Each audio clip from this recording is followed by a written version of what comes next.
Good morning. I'm Nigerian journalist Kemi Olunloyo. It's July 2nd, 2019. I want to talk to you this morning about investigative journalism. Investigative journalism is an aspect of journalism where you have to investigate beyond the story. Most media houses in Nigeria do not investigate beyond the story. You have to try to be fair and balanced.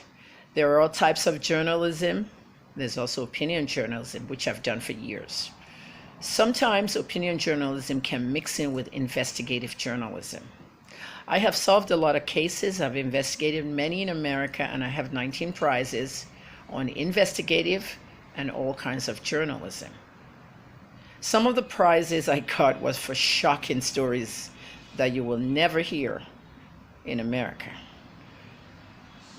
But I'm in Nigeria now, and I got to tell you, the one story in Philadelphia where the man was chopping up bodies of women and had a sign in front of his house that said a church in a row home. Row homes in Philadelphia, PA, USA are houses that are joined to each other.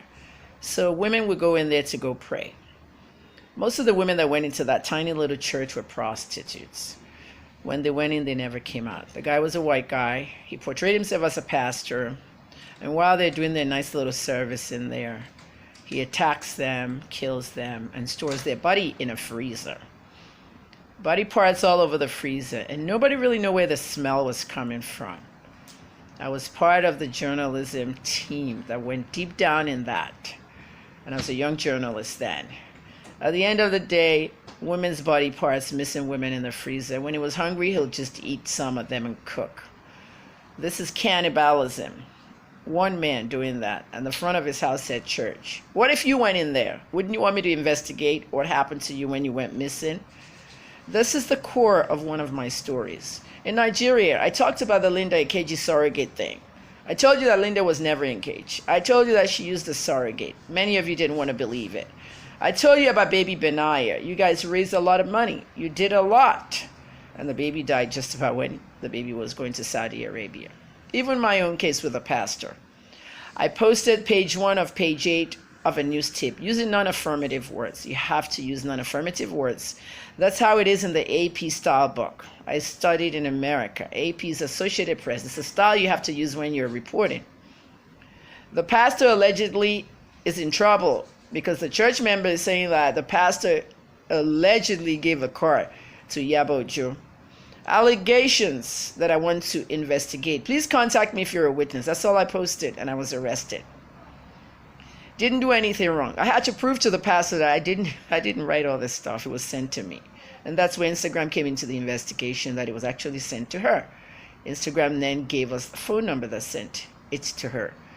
I had that phone number for months. The case was withdrawn, but one judge did not want to withdraw the case, the federal judge. The magistrate judge withdrew it.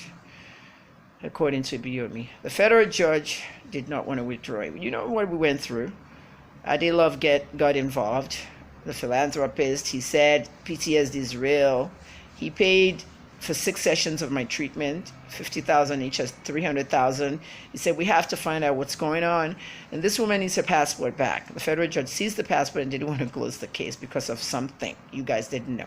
I'm telling you here now for the first time, Iyabo Ojo filed a federal case, and the judge said, no, there's something wrong. If someone sent her that news tip, and Instagram is saying this is the number that sent it, a Nigerian number, maybe we should find out more. Eventually, after pressure, I wanted my passport back. It was part of my bail condition.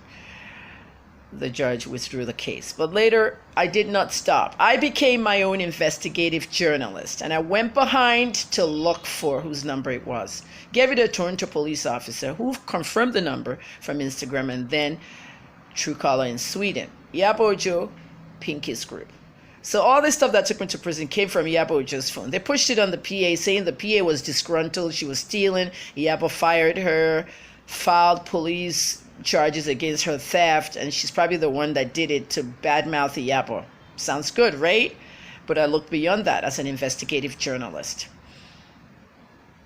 We can still never prove who wrote it, but it came from her phone. And that's all I was saying, that Iyabo should at least apologize that something like that came from her phone. Not necessarily. But a lot of the court papers also had Iyabo saying that she didn't know Vivian Mechi. I got in touch with Vivian Mechi, spoke to her for 2 hours, and she told me that the story that was sent to me is literally true. I gave the car back because Yaba was jealous. She thought I wanted to take Apostle Suleiman from her. The pastor in the case was not even Ibiomi. Somebody who wrote that letter switched it to Ibiomi's name instead of Suleiman. And I went to prison. So an innocent pastor persecuted an innocent journalist. And that's why when I finished with Ibiomi in his office, he told me to read the whole of 2 Timothy about the persecution of Saul to Paul and all that. It's so sad that if you don't go through an investigative journalist, you cannot succeed in solving many cases. The police did their part, but they stopped at one point.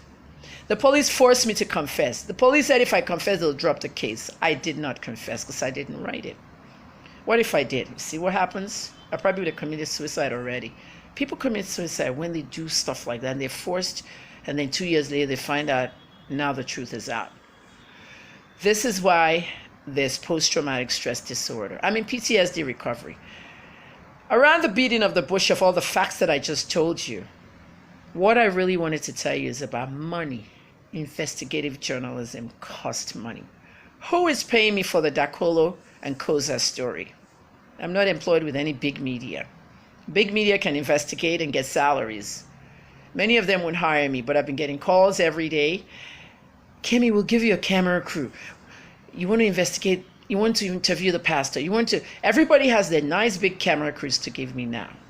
I don't want to do a joint story. But you guys remember what happened with Azuka, Tiwa Savage, and Pulse Nigeria. When Azuka went to do that interview at 2 a.m. and Pulse Nigeria apparently, allegedly laid claims to that interview. I don't want any joint interviews. I'm doing this myself. So support investigative journalism. If you guys know the Guardian newspaper in England, UK, there's always a section in their website. Go to the Guardian that says donate to support the Guardian. We don't get money from big name politicians or big name MPs or big name businessmen.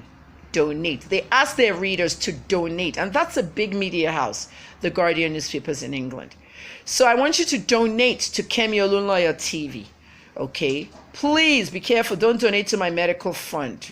It's not the same account number. This is my business account. Kemiolunloyotv is different. First Bank of Nigeria, I will post it, and I want you guys to donate, if you can, to my work. I've always said donate to my work when I do talk shows, TV shows, and all that. There's a reason why I say donate to my work. As I'm starting back now, July 1st, I have no operation budget. Operation budget is how you work. Independent journalists don't have money. They work independently. What we do is apply for grants from foundations, broadcast foundations, different foundations, and many of these foundations are abroad. Media foundations that support work of good journalists. I've applied for 3 different grants now, and you know how long grants take. It could take a year. This kind of investigation, Koza and the Dakolos, could take a year or more. But the earlier the better. This is a serious case in which a woman is alleged rape. Forget Busola Bintimi Dakolo, a celebrity wife. Okay? This is a woman who's alleged rape. There are many women that have come out in the last few days with the same information. A pastor raped me. My teacher raped me. Even when I said one of my dad's students fondled me, people came out on that thread and talked about it. Support investigative journalism. Support my work. Support Kemiolunloyotv. Donate whatever you can. I need to work on this case very big. Like I said, I've applied for grants to do my work. Okay, a lot of times when you apply for journalism grants, go and Google journalism grants. You don't get it for like a year or even the most 9 months. But it's better late than never. And I'm sure some of you know Adeola Fayun and Sahara Reporters, former Sahara Reporters girl. And I'm sure you guys all know Yeli and Sahara Reporters. They started with grants. Sahara Reporters started with the Ford Foundation, MacArthur, and all those have applied. But until then, you, just like the Guardian newspaper tells their readers in London, donate. Support investigative journalism. It takes a lot to investigate. Many stories are out there waiting to be heard. Nigerian police wouldn't touch it. The mainstream media wouldn't touch it. The mainstream media never touched Benaya. Look at that. And you guys donated 100 million. I'm Kemi Olunloyo. Thanks for listening.